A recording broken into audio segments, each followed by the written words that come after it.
এবার ফেব্রুয়ারি 14 ରୁ 18 তারিখ তক মহাশিবরাত্রি উদে টিকরাপড়ারে হেবা কংস দরবার মুই হেবি কংস রাজা।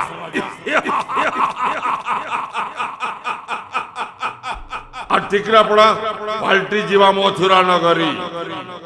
আর টিকরাপড়া বাসী হেবে মোর পর্যা।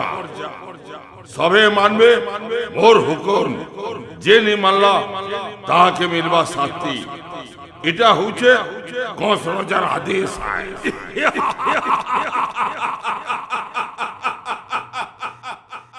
তার সঙ্গে সঙ্গে এখানে হেবা 24 প্রহরী নামযজ্ঞ। আর মোর পো পর্যা মানে মিনা বাজার আর দন নাচ রবি মজা উঠাবে।